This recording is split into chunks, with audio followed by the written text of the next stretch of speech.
next draft, because that's where we're going next, indeed. Yeah. Draft number 2. The first one was a little bit of a slow process, and we were expecting to see, Naga, Alchemist. These were things that were listed, and already it looks like one of them has been Dreams of Dash. Straight up first pick on me again.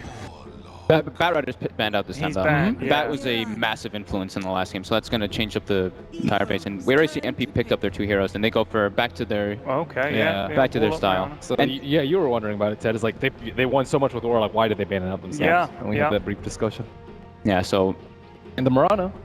yeah, they get it's faster pace for them, more anti-push just in case EHOME goes for the push again. mixed damage. Fatal bonds with Fatal bonds with Aghanims. Mirana is an immense amount of damage through Guardian Angel once it gets to that point from the Omni Knight. Or Timbersaw. Or Timbersaw. Wait, so it's Radiant is second pick this game, right?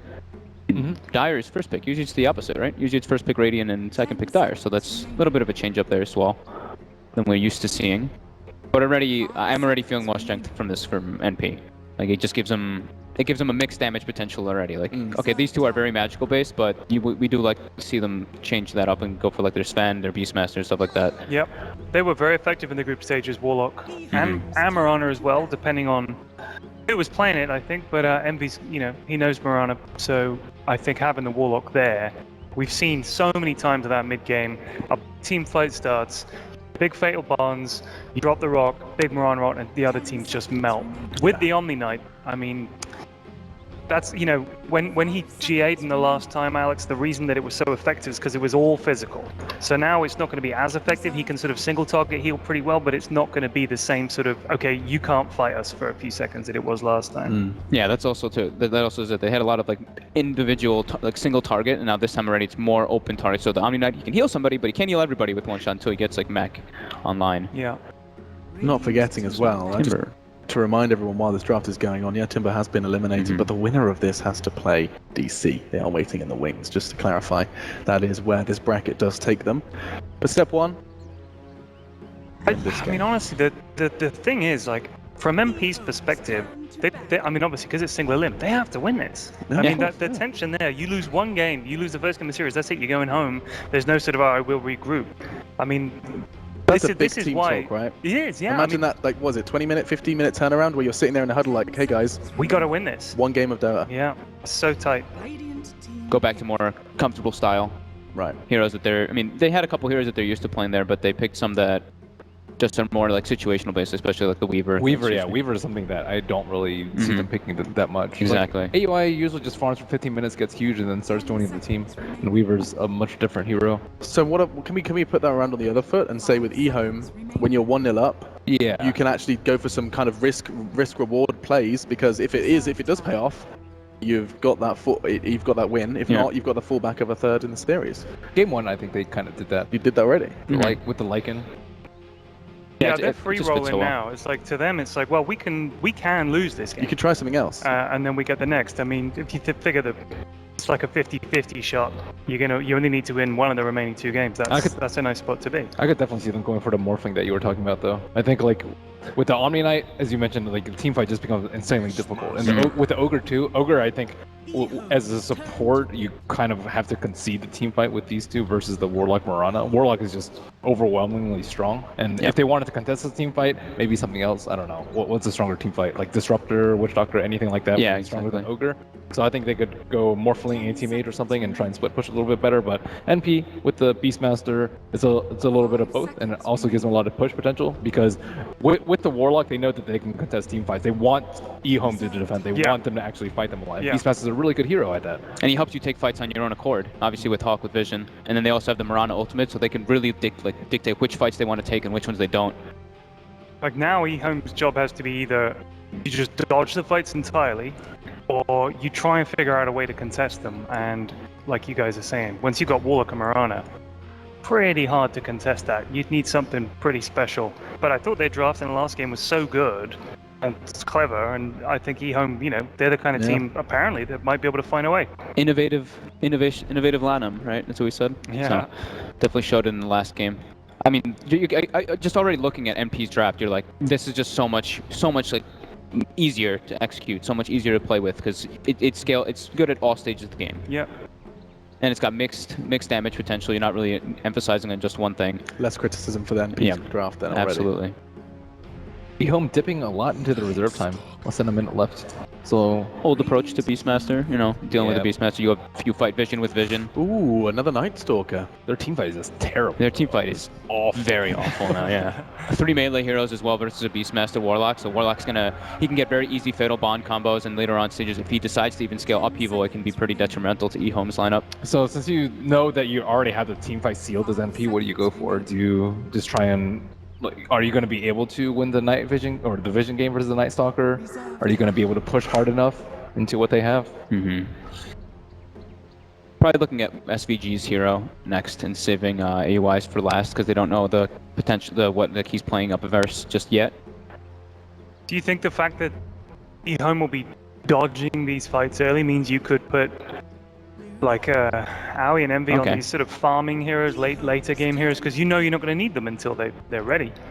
Luna's a good mix of both. Yeah. You can push with the Beastmaster very early on, and you can scale late. And they already have the Diffusal carrier and the Mirana, just in case it goes late. So I like this. It's way more balanced. It's just more NP. Okay. Gives them their spirit. Gives them more like lane strength as well.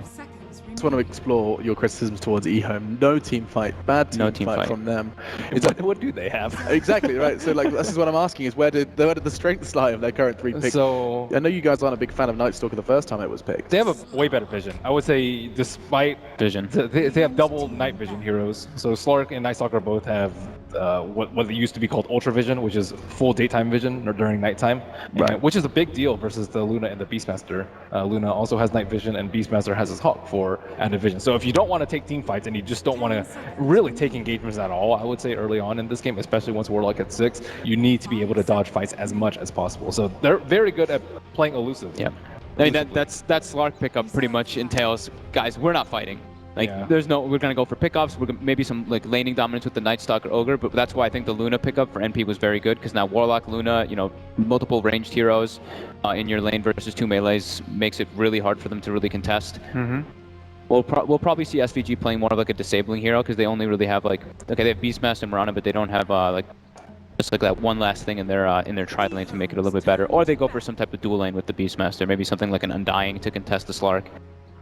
I wonder if they could go with something that could help set up a stun on the Mirana, because just something to help them a little bit. I mean, you've got Beastmaster once he gets a blink, that's nice, but it would be good to have something to help set up with the arrow. I think with four melee, back. they can pick so many different things though. Like Witch Doctor, like ET, like any of these. Any of those, would be great. ET would be good. Leshrak's back in town now. Went from being, you know, we sat there and didn't criticize, but we said, okay, complexity play Leshrak, and then AG play Leshrak, and now we're seeing it in EHOME's palm. It does seem like it's growing in popularity across the Boston Major. They don't have a hero that can hit buildings at all, so Lesh is just, you know, one of those pickups that can always just enable that in a way with the Diabolic Edict. Is it core Leshrak though? Sure. Yeah, that's actually a good point. We haven't it seen has a to core be. Leshrak yet. Good. We have not. And it's, I mean, 4s it's or 5s. for good reason, I think, right? I mean, honestly, it's got nerfed multiple times. It's like a super squishy hero. You need a lot of items to really be tanky. It needed that nerf though, dude. I Oh, mean, absolutely. it was ridiculous. Lightning Every was- game was Leshrak for like a month. Lightning was a ridiculous spell. Yeah, I will forever remind people of how it was described by Z-Freak as it's got a stun and does damage. That's all I need. Yeah. Okay, so they go for second. So yeah, some lockdown. Kind of needed even more team fights. So I'm still looking at EHOME's draft, and there's no way they can fight in this game. They need to just like split the map up, go for late game. Wow. And it's way harder to execute. And they're versus a Warlock with 4 melee. So if they try to take a fight anyway, they're just gonna get bound together. And Well, it does seem like there's a very overwhelming lenience towards NP. You were so confident, Ted, but you expected to see a third now? That draft hasn't convinced you at all. I think we're going to game 3. our first game 3. This could be Maybe, it. just maybe. This could be it. Our first game 3 of the playoffs. It only took us 2.5 days, but we could get there. We'll find out, though, of course, because it's not a guarantee. NP are playing for survival. Should they concede this game, they will be eliminated from the Boston Major without making it to the quarterfinals. They have high hopes and dreams and aspirations of making big damage here at the Major, but it could end now if EHOME make this draft work. We'll find out with your casters. It's going to be Toby, One, and Gods to guide you through the action. That's a very good question. Can EHOME actually make this draft work? They're bringing in the Leshrac, they're running it more as a solid core, not the support we've been seeing fluttering around during the Boston Major so far. Gods, is it possible? Will this be another 2-0? Anything's possible. I think EHOME have gotten a draft they wanted and they feel confident about. Even if some of us here, as far as the analysts go, don't feel it's going to be able to match up as well as they'd like against NP. The Slack as a mid-hero is something we've seen from a few different teams, notably QO from MVP, can match up very well against the Mirani. You can't leap out of that pounce. And Lesh, if you get the farm you need, can also be a very effective hero as well. Maybe even something where they put Silent in the mid lane again if they want. It does look like he is gearing up to go that direction. So I mean, it's tough though. Warlock Luna, to me, this is NP playing their like bread and butter heroes. Yeah, this feels really comfortable, and you can understand why the panel wants to kind of lean towards MP. This draft looks so much better, like 10 times better than their game 1 draft. A lot easier to execute, especially if they can get first blood. They find Old Chicken, and already with the pounce away, Old Chicken will be away to safety. No Burrow Strike from SVG in range. So it doesn't really matter if you level up Pounce level 1 too much. Hey, sometimes you want to have the Eshin shift if you're trading right clicks with the melee hero come laning stage, which is the Beastmaster, but not going to hurt him too badly. Well, let's get things started. Is anything really too far out of the ordinary with our lane? So no surprise for the MP lanes, AUI on the bottom. They still push the Mirana of MV in towards the mid, and then MSS off lane with supports doing their own thing. And Old 11 is that off lane Night Stalker with the mid Sylar Leshrac and the top lane Old Chicken. Yeah, nothing too crazy. It's what you'd kind of expect. The Slack and the Omni-Knight work very well. Normally you don't see the melee supports with a melee carry, but because of that Pounce and Purification synergy, this dual lane does work. NP are going to contest the offlane. I guess the one perhaps big thing that is going on with the lanes as far as SVG being up top with the boots first. He wants to be up here and having that Burrow Strike as well as what I imagine will be the level 2 Caustic can be very bothersome for these 2 melee heroes. I'm interested just exactly how bothersome it is. Like, normally you'd think like Caustic would do a little bit more work. Burrow Strike, yeah, you go to the hero, then you get purified straight back again. Envy, stop getting hit. That's 2 split Earths in a row for Sylar. And he's just chip arresting this one out. He's got 5 of those in him until he gets his bottle. I mean, yeah, you can keep throwing them for a little while here. Envy's got the Bassi first, so just trying to use that to mess with the last thing of Sylar, which is where he's like, well, you're going to use Bassi, I'm just going to use my Split Earth if I need last hits. It's a very old school, well, I'll say old school, it's a different way of doing it to Leshrac. Back when his lightning was more stronger, like you'd use that instead to find all your farm as well as harassment on the mid lane, but now that ability is just kind of, well, ass. Yeah, it's pretty ass. That sums it up nicely. Waiting for it again. I mean, this is one of those things. We've heard a few mid players talk about it. Versing Envy mid when he goes his Bassi, it's pretty infuriating when he's just toggling that in front of you, messing with your last hits. But especially when it's under the tower damage is something normally you can last hit around if you're used to how much damage it does. But the bonus 2 armor from the Bassi completely screws with it. Really obnoxious and never fun for a mid to deal with.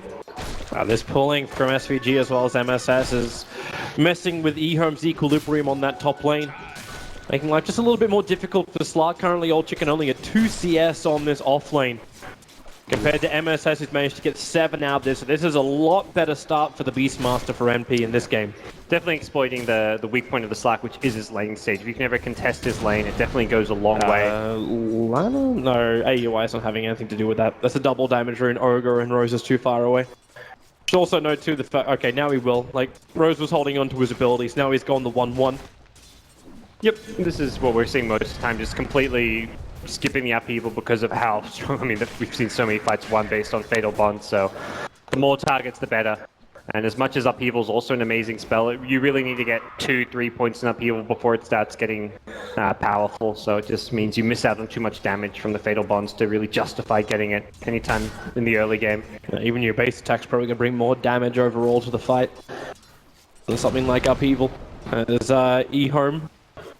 They're still funding a decent amount out of all the lanes. The Sylar's off to a pretty decent start up against Envy. Yep. As the battle, just the chip is happening here.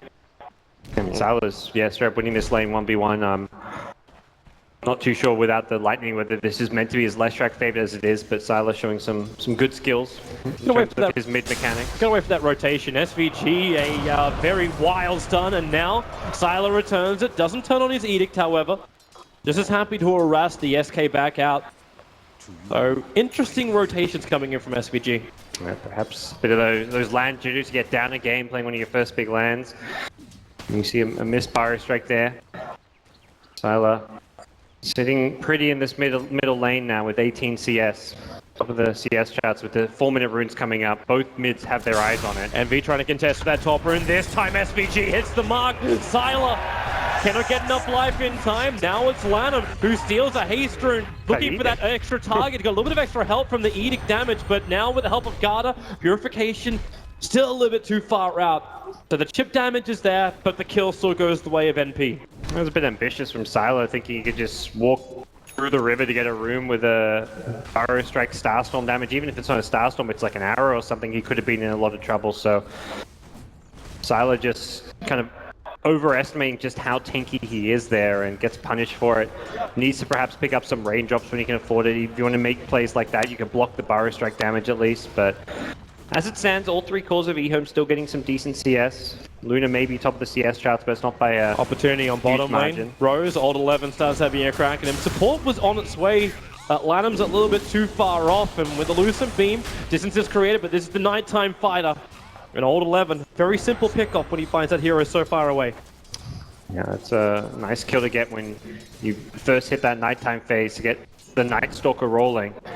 Doesn't have much in the way of items just yet, but if you can get kills just with your Brown Boots Poor Man's Shield, a great position to be in. A nice surprising factor too from EHOME, the fact that you're running this Night Stalker core with so much space. The first nighttime phase, we've been used to having Night Stalkers with very low levels having a little bit of chip damage, but having that 3 points up in Void from Old 11, hit the truck. He's got phase boots money now, so now he's going to right click even harder. This is a Night Stalker you've got to be worried about as far as those rotations go. Opportunity for mid lane if SVG can close the distance fast enough, but this is nighttime. Vision is not fantastic for him. Yeah, just got his raindrops, has level 6, so if you go in him with a Pyro Strike, he can turn it around with Edict, Pulse Nova, and you really need that burst damage from both Pyro Strike and Starstorm, which is unlikely to be there if you have the infused raindrops. You can see EHOME's mindset now switching to be a little bit more to the how do we make sure NP don't get huge injection of money. The 2 Observer Wards that were planted down by Lanham, he went very deep into the Radiant jungle to get these things down. So yeah, he sees the rotation of MSS off the top lane, ensure a little bit of farm. Envy as well as SVG also on the rotation under the cover of smoke. They smoked right by that Observer Ward. They may have been behind the tree patch, but I believe it should be... Well, they actually dire scan around the mid lane, expecting them to be over there, but they are looking around this bottom lane. They're expecting a wraparound to gank Sylar. Yeah, I mean, Sylar is not having any of it. He's sitting in his jungle on the high ground. Old 11's about to break the smoke. Envy, yeah, it's off on him, and, well, a little bit of a twisty turn from Old 11. Just blows a bit of wind their way, and MP know the gig is up. In fact, now is EHOME's turn, as they're grouping up behind the Tier 1 tower, looking for that opportunity, but it's MP attacking the bottom Tier 1 instead. They got scattered out by the Hulk as well, so not going to go for any kind of a smoke play. They just want to defend their towers here, and AUI with an Eclipse is a dangerous here to go, and if you want to make the plays around this bottom lane, you've got to be able to burst down that Luna to not let her turn things around on you, and 2 heroes is not going to cut it, so it seems like EHOME's plan is just to fall back, kind of secure some of their lanes a bit here. You've got an Omni Knight on your team. This is not a hero that's really known for being able to rotate around or really force those laning stage fights too much. Old 11 just chipping on AUI, Lucent Beam in return. MP really want to fight. They're still within the last 30 seconds of this nighttime phase. So at least force the Night Stalker to burn his Nightmare. Yeah, he's going to have Darkness. He's holding a point for a moment for Darkness. Yeah, it's one of those things where if you don't need it, you can go for the Hunter, but realistically it's going to be daytime, and you're going to at least have an opportunity. If there's an opportunity that presents itself to use it, you skill it up and then you go for it. But as it stands, already level 7, so really nice experience on this offlane Night Stalker. And the lane stage has been somewhat salvaged, as Old Chicken is farming just fine. We talked about how he was struggling initially against the Beastmaster Sand King lane. Old Chicken with treads, raindrops himself, level 7, about to be level 8, has kind of found himself back where he wants to be on the Slark. And with all the space for Garda, like, I just love the timing as well. Like, Silo was able to find himself a regeneration rune, so he just went into the jungle, stacked up a small amount, and then just flash farmed straight back to full life and mana. Garda took the experience in the mid lane, now they give it over to Lanham. EHOME, throughout this series, really prioritizing that, not just the levels on their cores, but also this safe lane area where they can just farm. No, I mean, Lesh is a pretty decent jungling hero. Edict is actually surprisingly good at killing a lot of those bigger neutral creeps, so Sile is just going to set up camp there and free up the other lane. So yeah, Lanham can get some XP, Garda can get some XP. Even distribution coming out, and that gets Silo up to his point. He's kind of at that point where he's just so squishy without one of those HP items. Didn't have a point booster, didn't have an Ogre Club or Vit booster, so now he's got the point booster. He can be a lot more aggressive with that extra couple hundred health. Nice get out by Rose. He saw the Invis rune was triggered because it was right on top of their own Radiant Observer Ward inside EHOME's jungle. So they know Silo's here, so they smoke up themselves. They're bringing in MSS as well as himself, Rose. And they've got to use SVG as bait. So SVG, now he walks out just far enough that Silo will think about going for it, but they sentry ward. They find him there, commit the epicenter, raw to hold the left rack in position. And a good bait set up by good vision for MP. Yeah, you said it, having the vision there being the key factor as NP would like to transition out of this one, but without a rock, without too much to keep them going, they're not going to be able to push and convert that one into a tower, but that is a big kill onto the Leshrac, who's now 0-2. Has managed to farm okay both in lane as well as the jungle, but typically here you want to see getting involved in some of the action early on to find some kills for your team. Hasn't been able to do so, but Slack already halfway to his Shadow Blade is going to be a problem for NP if they can't stop him from farming up here. Because if he starts having successful ganks, this will create space for Siler, and with 4 points up in Edict, we've been talking about how great Pulse Nova and Edict is for farming. Pushing is unbelievably good as well. Come EHOME, they're actually smoking towards this top lane now. It's very rare a team would like to defend their safe lane tower around the 11-minute mark, but in this case they want to. There's only an Eclipse, they're missing the other two big ultimates. The Hawk is up, they see Old Chicken moving around the side, now Siler and Lanham also be revealed. AUY, the Moonlight Shadow, they need to get Invis, he lets the Eclipse go, won't be able to TP out. So the top tower will stay alive for EHOME, AUY is the sacrificial lamb. Yeah, I imagine NP were expecting them to kind of... Typically, it's one of those things where if you're a carry like a Luna, you TP to the offlane to push with your team. The opposing carry, the Slark, TP's bottom. He's like, okay, I can't defend this by myself. I'm going to TP bottom and just farm down there, farm your side of the map. But instead, EHOME make an aggressive smoke maneuver, come up and contest it, knowing that Warlock has... If Warlock has 6 there, they probably can't make that move. But because Warlock's on 6, it's caught possible. out near the top rune. It's going to be him, leashed up, then silenced. He can't leap away. And one charge just won't keep him up long enough either. EHOME. An easy pick-off like that on Eternal Envy means that tier 1 tower is toast. Oh, they saw Rose as well. Whether or not they want to go for him is another matter. It does hit daytime. If it stayed night, may have been a dive they wanted to look for, but both Night Stalker and Slack losing a lot of their vision. The daytime coming back. It will only be daytime for another 15 seconds, and then NP have to be very careful about how they play around the map. They need to maintain some good vision. They need to kind of stick together a bit because the aggressive potential from a Night Stalker with phase, point booster, and a Slack who's about to have a Shadow Blade at nighttime really skyrockets. And that's why they're trying to make the most out of this time by they push SVG to the bot lane, give him as much of his Blink Dagger farm as possible. Now it's Envy who will soak up the farm. But once they have that, combining up with Rose's ultimate, that is a level 6, so the rock is up. EHOME have to give respect as well to MP. You get Fatally Bonds rocked and then into the Starfall of the Mirana. That's going to hurt. And then MP going to go for a smoke play. You know you're kind of at a disadvantage when it's nighttime, so what do? You stick together, you use smoke to kind of tip the advantage back to your way, to make sure that you're going to get the better initiation, that you get the jump. The issue is they don't see anybody until now. Ogre has walked underneath the Hawk, so they know where Lanham is. He's just happy just to waddle himself down, throws down the Sentry Ward with the Burrow Strike into the epicenter over on Slark with the Roar there. There's no Shadow Blade, there's no Dark Pact to protect him. And now it's MP's turn to turn from kill into push.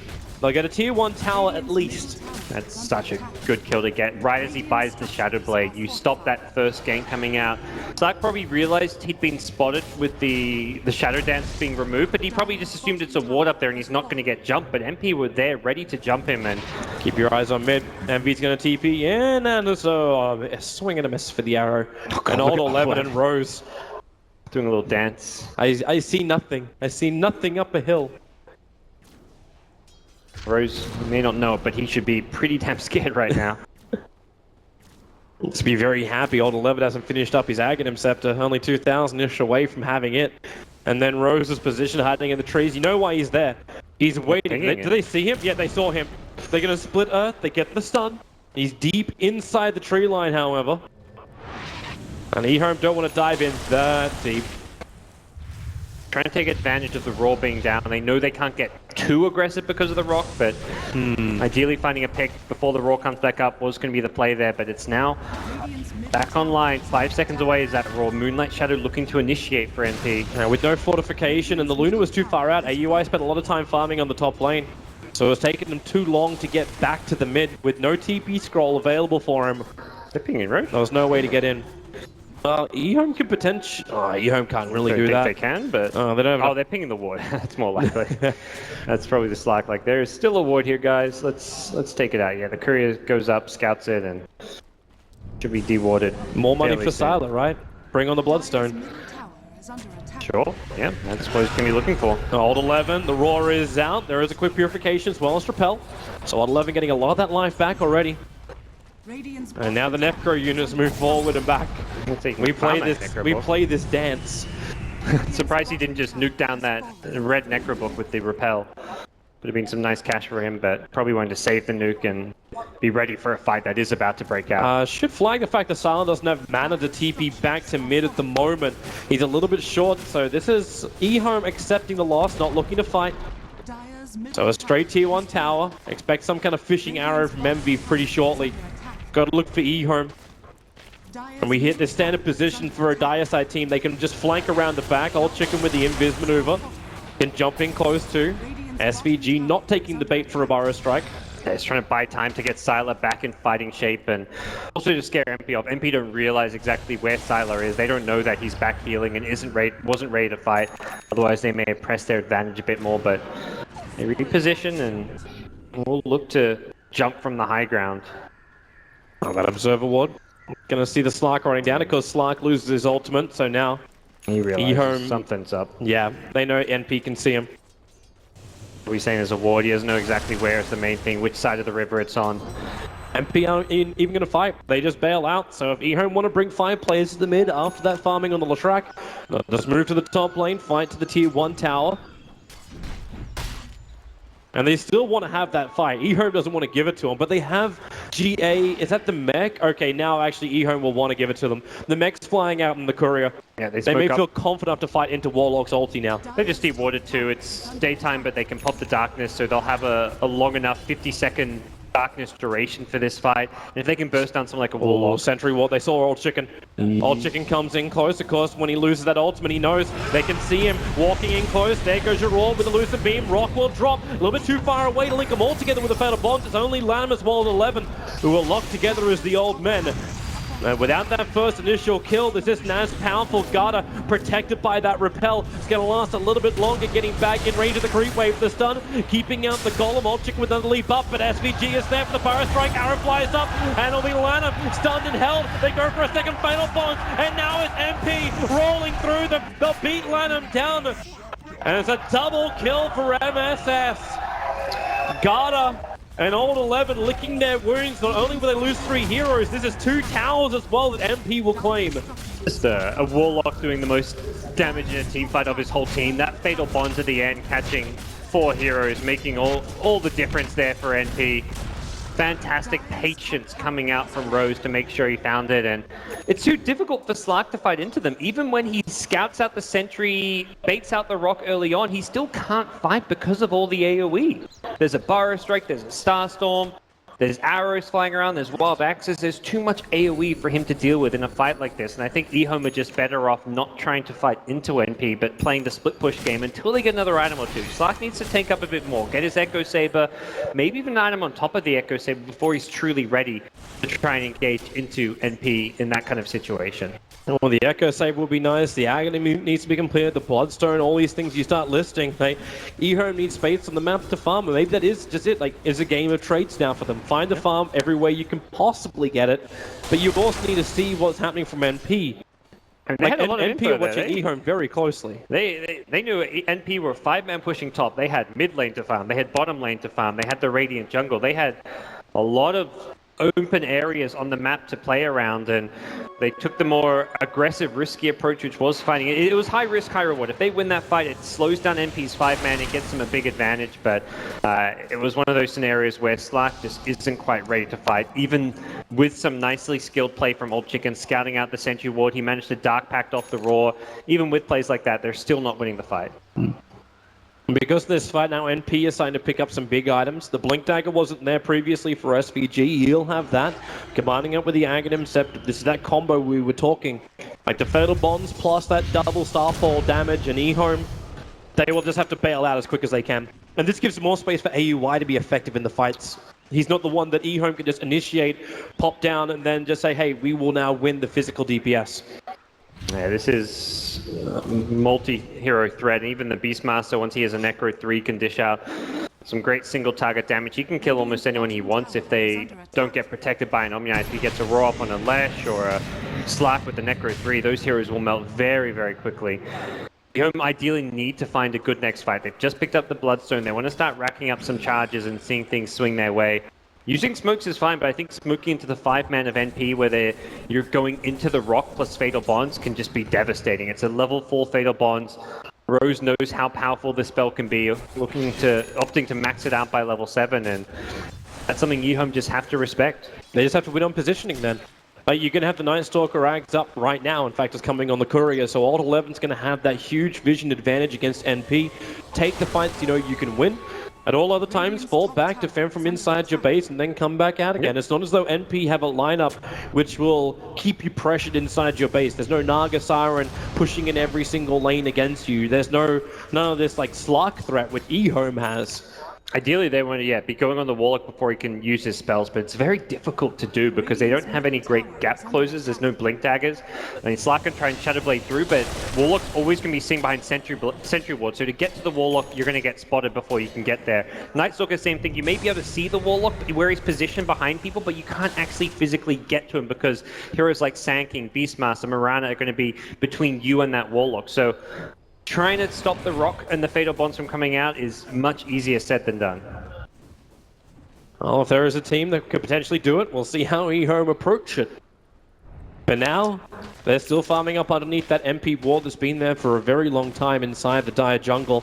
They've seen all the movements of EHOME. That's why MP know where they can go out. They know they can farm up their other critical items. AUI approaching the Manta style. In fact, not just approaching, completed.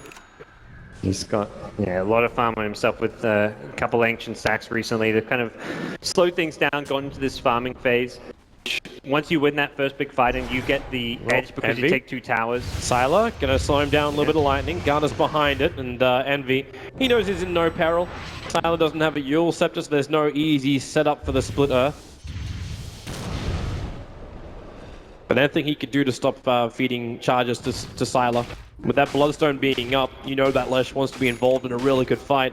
And NP may oblige them. Smoking underneath their own Tier 2 tower away from all vision of EHOME. NP will now come on the hunt.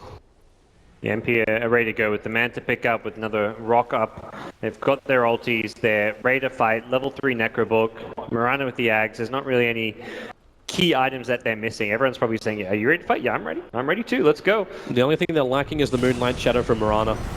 So closing the distance is... Oh, they're still got SVG, and Leshrac is a very, very juicy morsel. But you see Garda's positioning. Always perfectly behind Sylar. Anyone that uses bait, there's just instant backup.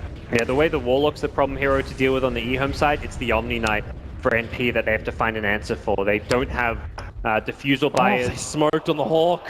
The Hawk was watching him farm, and now like NP, if they want to, they can just barricade themselves into the Dire jungle, cross the line and die. And Moonlight Shadow and everything. Sentry wards are down. They don't see the Hawk. I think it seems EHOME may have... The Hawk did die that was on top of them, so they may have spotted it as it disappeared. And they also have a dire sentry ward in mid lane, which should have spotted a fresh Radiant Observer. Does the creep wave actually turn? Yeah, the one range creep will turn up and get rid of that Observer ward. That was a fresh plant too, so they know that ward was planted just now, and that'll reveal exactly where MP are. But MP just going in. Yeah. They're going in for the tier 3 tower. EHOME may not have been really expecting this because they're out of position. Have to burn their fortification early. The Observer ward, they're still there. Old Chicken's pinging. He says he knows he's visible. More than likely, he'll think it's up on the hill and it's maybe just a Hawk. Yeah, that's the tough thing. You never know whether it's Ops Wards, Hawks. Ideally buying they've got the money for the gem on Old 11 if he wants to buy it, but he also needs to have buyback. If they're going to threaten to go for a high ground push, you want to make sure you have that. And he's probably asking one of his supports to buy it for him. Ideally, someone like the Ogre can buy the gem for him. The Ogre is like, well, he's poor to say the least. Yep. Yeah, I mean, he's a Bloodlust machine. That's his role. Throw some Bloodlusts. Well, at least they get the Multicast sentry. Hawks. There we go. Yeah, take out the other sentry before you lose your own. And the key here is to kind of have alive in fights are the Night Stalker and the Omni. The Night Stalker for the vision, the Omni for sustaining your carries, and if either of those two gets burst, that's where MP will be able to break your base. So both those two heroes ideally wanted to hold for buyback, but they decide it's just not possible. They're going to buy a gem on Night Stalker and themselves in a bit of a risky position here. Well, they've really got to protect that then. Other item up is going to be Sylar, walking around with that Veil of Discord. This will at least be a little bit more insurance now for EHOME. Like, they see the Beastmaster Hawk just sitting there. Like, 11, okay. Yeah, he does definitely see that Hawk. Yeah, they're starting to lose the farm game now, which is the result of losing that top 5, because they lost both Tier 1 and Tier 2 up top. The map vision game, I mean, they're the ones with the Night Stalker. They're meant to be able to kind of maintain some map control, but MP pushed lanes so well with the Luna, with the Mirana. On top lane, there's your initiation on Envy. Starts his TP out, Old Chicken. Cannot do anywhere near enough damage for this. You tried. And with that initiation now, NP, like the Slar can still TP back to the mid lane if he wishes to defend this. Yeah, they're going to have to give this one up, it looks like. Just get some farm elsewhere. Old Chicken trying to get towards that BKB, just so he can deal with the AoE damage of Sanking Mirana. Even the Luna Eclipse has most of the components, so we'll be able to have it probably before a high ground defense, but not for this Roshan, which NP may be going to get uncontested. EHOME will have to be fast if they want to stop this one. Well, they only just TP'd Sylar back to the mid lane so he can... Well, the mid lane's already pushed out far enough. If EHOME even knows this is happening, all their vision's a long way away. Old Chicken's now going to show himself up on the top lane. It's a TP scroll to go to the tier 2 tower, but it's already too late. Roshan's down at 2k. And about to be a lot less. They seem to know. The fact that Sylar pushed mid as aggressively as he did, somewhat by himself, signals that he's aware that there's something like a Roche going on. Otherwise, he wouldn't have the confidence to push out the lanes as much as he did. So they get some farm on the mid lane, the top lane, while Roche is going down. Old Chicken just about completing his BKB. So we'll have that for the high ground defense. It's not like they got nothing in exchange for the Roshan, but it's still going to be a very tough hold once NP come towards their base. They're close to hitting the level 2 Warlock ultimate, close to hitting a level 2 Sanking ultimate. Mirana's got another 1800 gold. Luna's got the BKB. There's the big team fight item she needs. It's the BKB plus the Aegis inside of the Luna. This will allow NP to be very aggressive and just push the Luna up onto the high ground. Take out the tier 3 tower, and we've seen it time and time again throughout the Boston Major. Luna's Glaze bounced around, destroy almost all the supports, and that's too much healing for an Omni Knight to handle. I wonder if we'll see any kind of diffusal from NP anytime soon. Perhaps Luna's next item, or even someone like Mirana could buy it, because bursting down some of these repel targets could be one of the bigger problems. Sylar on the high ground with a repel can hold very well as the Lesh, or even a repel on the Slack. Well, he's got the BKB now, which perhaps suggests the repel's mostly going to be going on to the Lesh rack. Yeah, they kind of have to babysit him more. Sylar's still got a decent amount of money holding on to the 2600. Yep. Hasn't decided exactly which path he wants to go, if he needs to turn this into split push with BTs, but right now it's defense time. Hold on to the buyback money, because NP, they're coming in through the bot lane. Rose is watching the back end. Old 11 trying to get a little bit of extra vision. Also behind NP. Thanks to that Observer Ward and the Hawk. They do have a little bit, but we are still under the cover of darkness, so EHOME will be winning the vision advantage. And oh my, that's a lot of stuns. That's a free Aegis. That's Yep. really nice for them. And they're looking for it again with the Edict turned on. Old Chicken wants to hold AUI here. Now he triggers the BKB with the rock to fall down. Better Bonds needs to connect. A lot of damage. Garda's going to fall before he gets the ulti off with no buyback available. Both supports down for EHOME. Old Chicken with his fresh BKB. They managed to find the opening, so killed off the Warlock. The Lightning chipping down AUI, but he had one charge available. The Burrow Strike is there, and Old Chicken with a level 3 Necro Books, there was nowhere to hide. And there's 3 heroes without buyback for EHOME. NP, they will take at least 1 lane of Rax, and if they get the stun, Sylar will drop as well. An ultra kill for AUI. And EHOME are well on the ropes. They may just have ended the game with that fight. Slack without a buyback because he commits for the BKB, and the big thing there is the Omni Knight got taken out of the fight. Didn't get a mech, a Guardian Angel, no heals, repels. He did not get anything off. And oh, Burrow Strike, they caught Old 11 outside the base. EHOME, 1 by 1, they keep getting picked out. There's no buyback for the Nine Stalkers, so they have to continue to fight with 1 man down. And MP, all these abilities, they're so cheap. They're not big ultimates. It's Blink, Burrow Strike. They jump in again. The Guardian Angel this time is up, protecting Sylar with the Lightning Slow. MSS dropping down low. They need another stun, but MP too quick on the Panther. Able to get away. oh, they don't get the second melee Rax. EHOME hold that one, but MP winning that fight around their ultimates. Get the first lane of Rax. They don't have an Aegis anymore, but they're going to have a couple new nice fresh items. The Diffusal Blades picked up. AUI approaching the level 16 as well. We'll take one more look at just what happened here. The Omni Knight, the key hero, who just got completely taken out. MSS found him on the back there with the blink in, and that completely took away EHOME's key fight. Nah, and EHOME were very focused. They wanted the Luna dead. Of course, you burn through the Aegis, like, hey, this is a great time. She's sitting on our stairwell. This should be the opening. We won. Comes back alive again. He has time to trigger the BKB. There was no straight stun from the Leshrac. Didn't even attempt the split Earth. And then the rest of it was the MSS show. Envy agrees. Good fight. Thanks, MSS. Well done. But they may just look to go again. Next Warlock Ultimate's coming up in 25 seconds. They can look to do a similar thing down the mid lane. Yes, they had the Aegis, but they didn't really get much value out of that Aegis. It did kind of force EHOME in a little bit, but they can realistically do that around AUI even without the Aegis, and this mid lane could be getting pushed here. Sylar being initiated on. Lanham's right behind him at AUI with a Lucent Beam. Envy triggers BKB. Hits the arrow. Sylar's going to fall. He still has buyback, but this is Sylar who's been walking around with close to 4,000 gold. Not spending a bit of it. Now he does. He buys an Ogre Club.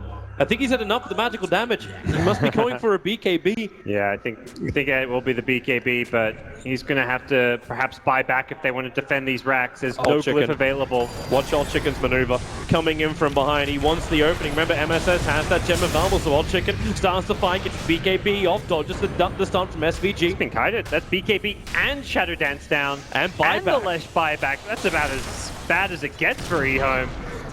And there we go. Here's the re-goose from NP. They want to go back in. There's the pull out. And then to go straight back in again. Can they find the opening? Luna's doing most of the work. The Necros only have 14 seconds left and no creep wave here for NP, but it doesn't stop them from just walking in and hunting heroes. That's fine. Backdoor regeneration, they don't really care that much about. They take the creep wave, let AUI do the work. An Old Chicken. Now he has to play the bait game on the front lines. AUI is just being a bit cautious about this one. What happened to him in that last push, and nice Manta dodge.